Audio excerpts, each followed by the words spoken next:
And then there's stuff that's really detailed, scholarly, academic. I know that it's really good when I read it later and I can't understand what I wrote. Then I know it's really good. Okay, just having a little fun here for a moment. Okay, Psalm 2. Psalm 2, verse 12.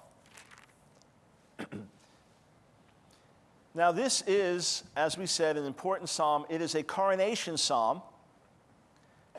It's best understood that this was spoken over the king upon his coronation. We can't prove it, but it's the best contextual reading.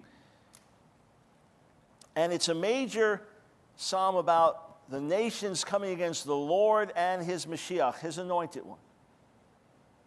That would refer to David. That would refer to any of the other Israelite or Judean kings. But here, the Lord and his anointed have rulership and power to the point that the nations want to rebel against the reign. So ultimately, it speaks of a greater than David, greater than any ancient king, Mashiach. So ultimately, it is a messianic psalm. So the kings want to break free. Verse 3, let us break their chains. Who? The chains of the Lord and his anointed one. Let's break their chains, throw off their fetters. The one enthroned in heaven laughs, the Lord scoffs at them. Then he rebukes them in his anger and terrifies them in his wrath. I have installed my king on Zion, my holy hill. So God's answer to the outrage and the anger of the kings of the earth, God's answer to their wanting to throw off his reign is, I've set my king in Zion. It could have well been spoken over David in his installation. It could have well been spoken with hope, with expectation over Solomon or other kings. But again, everyone falls short, and then ultimately we see this as a messianic prophecy. Always in God's heart and intent, messianic, but only gradually rising in the consciousness of Israel as messianic.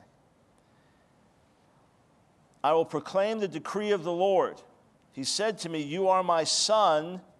Today I have become your father. Literally, today I have begotten you. Well, yes, we know that God promised David, 2 Samuel 7 and other passages, that he would be a father to David's descendants and that they would be his sons. I'll be a father to them, they'll be my son. So the king being installed could be recognized in a unique sense as God's son. But the language here is very unique. I have given you birth. It's very strong. And to interpret it in a way that speaks of more than just installation, but of actually some level of divine sonship is fair to the text. Was that originally understood when spoken? I don't think so. Looking back at it in the light of who Messiah is, absolutely. If you know someone that reads Hebrew, just say, hey, explain that to me. Especially someone that knows biblical Hebrew. It's very strong language. And this, of course, is quoted in the New Testament. Ask of me, and I'll make the nations your inheritance, the ends of the earth your possession. You'll rule them with an iron scepter. You'll dash them to pieces like pottery. Therefore, you kings, be wise, be warned, you rulers of the earth. Serve the Lord with fear and rejoice with trembling. Kiss the Son, lest he be angry and you be destroyed in your way, for his wrath can flare up in a moment. Blessed are all who take refuge in him. Now, is this passage quoted in the New Testament? No, it's not. Verse 12 is not quoted in the New Testament. So this is simply an issue of Christian translation versus Jewish translation. What's the objection to this being kiss the Son? Well, the word that's normally used for son, the Hebrew word for son, is ben.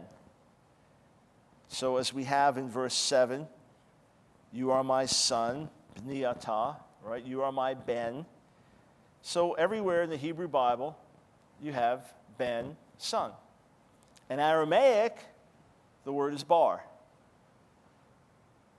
And all of you know the Arabic word, you may not have realized it's son of, but ibn. If you ever see so-and-so, ibn so-and-so, that's son of. So in Hebrew, so-and-so, ben, so-and-so. In Aramaic, so-and-so, bar, so-and-so. New Testament, Simon, bar, Jonah. So this is bar. Kiss the bar, lest he be angry and you be destroyed in your way. Now, you can make a good case contextually For kiss, in terms of worship, do obeisance to. They would kiss idols. The kissing was a sign of obeisance and worship. I give details again in volume 3 that you have in your study guide. But in context, it would work well that the psalm ends with a call to honor Yahweh with fear and trembling and to revere his son, the king, in Jerusalem. Because the whole context of the psalm is there's a battle against the Lord and his Mashiach, against his anointed one, and God's answer is, I've installed my king, and the king says, yes, God said, you are my son. It would make sense that the psalm would end with saying, fear the Lord and honor his son, the anointed king in Jerusalem. Now, again, we're not even trying to argue that it has to be Jesus because he's God's son in a unique way. This could have referred to an Israelite king. We're just saying, is this a Christian mistranslation? Well, the word bar actually occurs in the book of Proverbs, the 31st chapter. You'll just see it as son in your English translations. But in Proverbs, the 31st chapter, verse 2, O my son, O son of my womb, O son of my vows, etc. In Hebrew, that's bar. It's unusual usage, but it does occur. One of the top Hebrew scholars of the Middle Ages, Abraham ibn Ezra, one of the top rabbinic commentators, actually said the word here should be translated son. Some top 20th century Hebrew commentators also said the word should be translated son. Some have even argued that the Aramaic word for son is used because God is addressing the nations to reverence the son, and therefore uses the Aramaic word, Aramaic being the widely spoken Semitic language, just like today Arabic is the most widely spoken Semitic language. Many centuries ago, before the rise of Islam, it was Aramaic. Before then, it was Babylonian, Akkadian, it's called. So could it be that this word is being chosen because the nations are being addressed and bar is being used to get their attention? Kiss the son, lest he be angry and you be destroyed. Could be. You can make a plausible case for translating it that way. I wrote a very technical, lengthy article on it years ago, sifting through all of the evidence. I treat it in volume 3. We're not going to get into it much more because it's not quoted in the New Testament. Suffice it to say, the psalm is a messianic psalm, and it is a legitimate potential reading of the Hebrew. Are there other potential readings? Sure. But this is not a Christian mistranslation. This is a good attempt at understanding the Hebrew. That's all I'm going to say about it. If you want to find out more, you can read more. Let's get to a passage of greater import in the overall debate. Psalm 22.